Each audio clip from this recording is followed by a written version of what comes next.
Sejamos dignos das promessas de Cristo. Amém. Amém. Meus irmãos, minhas irmãs, nesta noite nós vamos meditar sobre duas dores de Nossa Senhora. A tradição nos ensina que são 7 os sofrimentos da Virgem Maria. Os 3 primeiros se situam na infância de Nosso Senhor. Ontem nós refletíamos sobre a primeira dor tão emblemática, a profecia do velho Simeão, que cheio do Espírito Santo afirmou a Maria que uma espada de dor lhe transpassaria o peito. Hoje nós então, concluindo estas 3 primeiras dores que se situam na infância do Cristo, refletiremos sobre a fuga para o Egito e a perda do menino Jesus aos 12 anos de idade no templo de Jerusalém. Aquela profecia cruel de Simeão, que certamente deixou de algum modo inquieta a Virgem Maria, porque, como refletíamos ontem, mesmo sendo ela imaculada e, portanto, não sentindo a tristeza decorrente do pecado, mas sendo ela também humana, é claro que aquelas palavras lhe inquietaram o coração. Mas nós também já refletíamos o que fazia Nossa Senhora com tudo o que ouvia, com os fatos que presenciava. Diz o Evangelho, ela guardava tudo no seu coração e sobre os fatos meditava. Aquela profecia cruel, que pode então ter inquietado o coração santíssimo da Virgem Mãe, começa a se realizar muito cedo. Talvez nós pensemos que este transpassar de uma espada no coração de Maria diga respeito somente à paixão e morte de Cristo, mas as 2 dores seguintes, as quais meditaremos hoje, já nos mostram que não. Bem cedo, Maria vê o seu coração ser transpassado.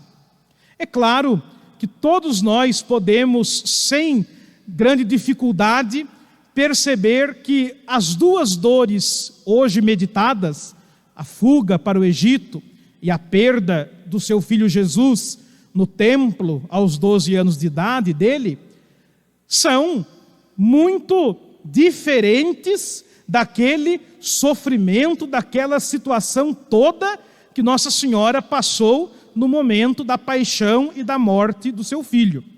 Isso sem dúvida. Porém, por que é que podemos afirmar que a espada de dor já começa a transpassar o coração de Maria? Porque ela já havia percebido, primeiramente, que tudo o que acontecia com seu filho tinha algo maior envolvido. Ela sabia quem era o filho dela, pois o céu lhe tinha revelado. O que vai nascer de ti será chamado Santo, Filho do Altíssimo. Ele será grande.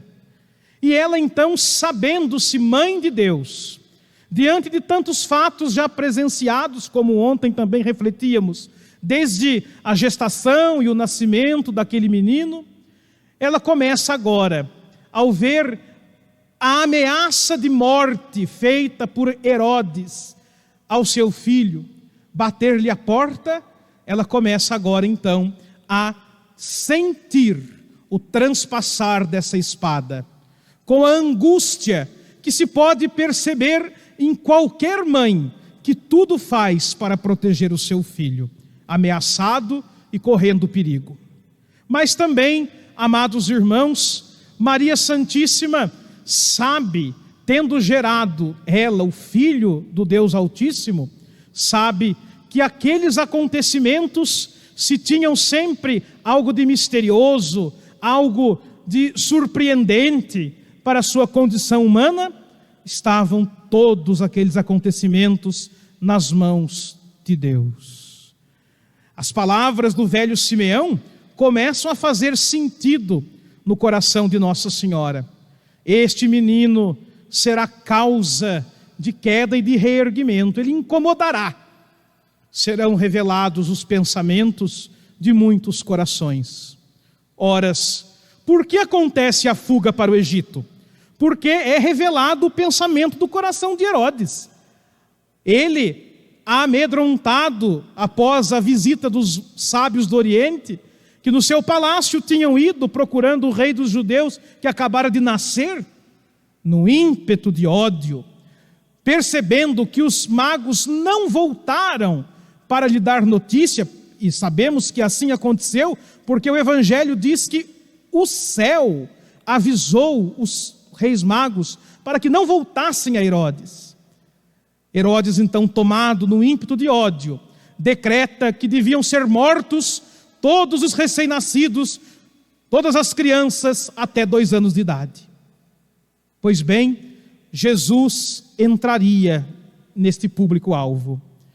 E por isso, o anjo do Senhor, dirigindo-se a José, exorta-lhe, dá-lhe uma ordem: pega o menino e sua mãe e foge para o Egito, fica lá, porque Herodes quer matá-lo. Meus irmãos, que angústia no coração de Nossa Senhora, que angústia também no coração de São José. Mas em outro ponto, que obediência ao saber que a inconfundível voz de Deus havia lhes dado aquela ordem no coração. Como é que pode a voz de Deus ser inconfundível no coração? Somente quando, pela obediência da fé e pela docilidade ao Espírito Santo, se aprende a ouvir o Senhor, a decifrar e a identificar a sua voz. Sim, o contrário, infelizmente, é verdade. Muitas vezes, aquilo que aparentemente soa como voz de Deus em nossos corações, é nossa voz, é até voz do maligno, são projeções nossas. Mas quando o coração está cheio de Deus, é inconfundível a voz do Senhor. Quando há uma docilidade, uma abertura à inspiração do Divino Espírito Santo, a voz do Senhor se faz ouvir e distinguir. A voz do Senhor é acolhida. E como era o coração de Maria, e como era o coração de São José, eram corações dóceis a Deus, eram corações prontos a ouvir a inconfundível voz do Senhor. Por isso, acordando do sonho, no qual Deus com ele fala, o justo José não se demora em cumprir o preceito e a ordem dados pelo Senhor e pelo seu anjo. A outra dor de Nossa Senhora nos coloca alguns anos depois daquela angústia da fuga para o Egito. José, Maria e o seu menino Jesus iam anualmente a Jerusalém para a festa pascal. Era comum subir ao Monte Sião, peregrinar até lá, por ocasião da festa da Páscoa. E assim, mais uma vez fizeram, como todos os anos faziam. E na ocasião em que Jesus contava 12 anos de idade, lembremos-nos, é esta a idade na qual um homem judeu é declarado maior de idade, aos 12 anos. Ele passa por um ritual de passagem, o homem judeu, chamado Bar Mitzvah, e com 12 anos torna-se, pois, maior de idade, responsável, emancipado. Tem, diante da comunidade, o reconhecimento de que é um adulto. Pois bem, quando Nosso Senhor contava com 12 anos de idade, tendo a Sagrada Família peregrinado uma vez mais à Cidade Santa, é chegada a hora de retornar para Nazaré da Galileia. E ali acontece algo tão humano, tão normal e tão simples, tão possível. José nota que o menino não está na caravana dos homens. E não estranha, porque as crianças podiam peregrinar, independente de serem meninos ou meninas, tanto com os homens quanto com as mulheres. Então não estranha. Maria nota que o menino Jesus não está ali na caravana das mulheres, mas pelo mesmo motivo que acabei de falar, também não estranha. José pensou que Jesus estava com a sua mãe. Maria pensou que Jesus estava com José, seu pai terreno.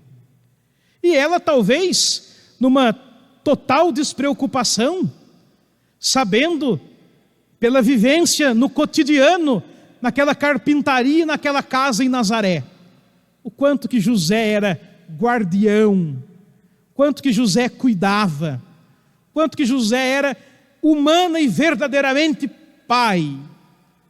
Tranquila continuou. Mas a vida, por vezes, solapa a nossa tranquilidade. E os dois, a certa altura, percebem que Jesus não tinha voltado, nem com uma turma, nem com a outra. Retornam a Jerusalém, numa viagem cansativa. Mas o cansaço nada era diante da angústia e da aflição de ter perdido o filho.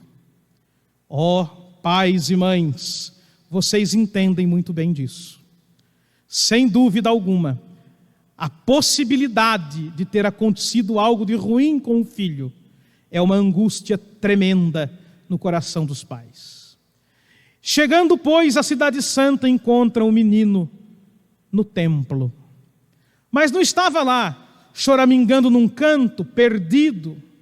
Estava ensinando, fazendo perguntas e dando respostas aos doutores, aos mestres, aos sábios. Fico imaginando que o sentimento no coração de Maria, de modo especial, após aquela angústia de ter perdido, ao mesmo tempo, então, uma alegria pelo encontro, humanamente, talvez uma vontade de dar uma bronca, mas junto com aquilo tudo, certamente sobressaiu no coração de Nossa Senhora algo muito maior.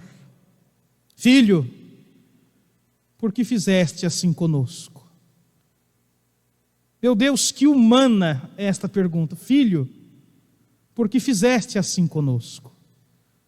Olha que teu pai e eu te procurávamos, aflitos, te buscávamos, andávamos à tua procura. Filho, por que fizestes assim conosco? Mas já no tom da pergunta, misturada com a angústia, com a alegria, está a fé. Se aquele que nasceu dela é grande, é santo, se aquele que é filho de Deus e foi gerado no seu ventre, teria o trono de Davi, ele deveria, e ela ali já o percebe, deveria se encaminhar para aquela missão, deveria se orientar para aquele destino, deveria seguir o seu rumo. Ele, o mestre dos mestres, o rei dos reis, começava a sua missão. Ainda de um modo preparatório, talvez, de um modo incipiente, inicial, mas Maria sabia que havia algo ali. Maria sabia que havia uma realidade maior do que os seus olhos maternos, humanos, poderiam identificar e perceber. Amados irmãos, ao meditarmos estas duas dores, nós percebemos a mãe unida ao seu filho, unida ao seu sofrimento, desde cedo. O sofrimento de ser perseguido, o sofrimento de ter que dizer naquela desejada e terrível ruptura: por que me procuráveis? Não sabíeis que eu devo estar na casa do meu pai, ocupando-me das coisas dele? Por que me procuráveis?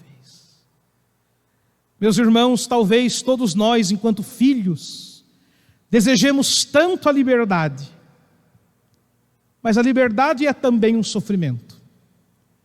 Bater asas do ninho, saber da própria missão e abrir-se a ela, sair sem olhar para trás, tudo isso não é tão tranquilo como imaginamos, não.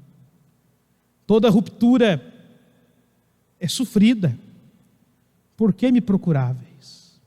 Portanto, Maria está unida intimamente ao sofrimento do seu filho, em todos os momentos. Mas também aprendemos na meditação de hoje, que a fé acompanha Nossa Senhora em todos os momentos, também nos momentos de aflição. E como é necessário nós lembrarmos disso neste momento que vivemos. Mesmo que eu passe pelo vale tenebroso, não temerei nenhum mal, estais comigo. Maria, ao fugir para o Egito, protegendo no seu regaço, no seu colo, o menino. Maria, ao procurar, angustiada pelo filho perdido, adolescente, grande, crescido, que ela não podia mais acolher no seu colo. Maria é sempre a mulher de fé, acolhendo ou sofrendo a ausência. Maria é a mulher de fé. E a fé nos faz enxergar sempre os propósitos de Deus por detrás dos acontecimentos, até mesmo das aflições. Deus sempre fala conosco no meio das aflições, dos sofrimentos e das tribulações, seja indiretamente. Veja, para fugir para o Egito, o recado não foi dado a Maria. O recado foi dado a José. Foi preciso, portanto, que Maria tivesse também confiança no seu esposo. Às vezes Deus fala com a gente por meio dos outros. É preciso escutar. É preciso ter essa docilidade também para perceber que o Senhor fala indiretamente conosco. Mas sim, claro, o Senhor também fala diretamente. O Senhor fala por meio do seu próprio Filho, como Jesus falou com Maria, lá no templo. O Senhor faz perguntas que nos deixam sem respostas, porque Ele é a resposta. Maria pergunta: por que fizeste assim conosco, filho? E Ele responde, não dando uma explicação. Eu fiz por causa disso. Não, Ele responde perguntando. Ele devolve a pergunta. Podemos fazer perguntas a Deus, mas quando Deus não der as respostas que nós queremos, entendamos que mesmo quando Ele nos deixa mais perguntas, é porque Ele é a resposta. É porque Ele é a causa e o sentido de tudo. Finalmente, amados irmãos, peçamos hoje ao Divino Espírito Santo, pelas mãos de Maria, Senhora das Dores, que nós, pelo dom da sabedoria e do entendimento que o Espírito Santo derrama sobre nós, possamos fugir do pecado e estar no templo. Possamos fugir da fúria de Herodes, possamos nos resguardar do mal, ouvindo as inspirações que o Senhor nos dá, e também encontrar nele, no seu templo, o refúgio para a nossa vida, para o nosso coração, para a nossa alma em todos os momentos, principalmente dos momentos de maior tribulação e sofrimento. Até que a tempestade passe, abriguemo-nos debaixo da sombra das asas de Deus. Assim seja. Amém. Nossa Senhora das Dores, rogai por nós. Nossa Senhora das Dores.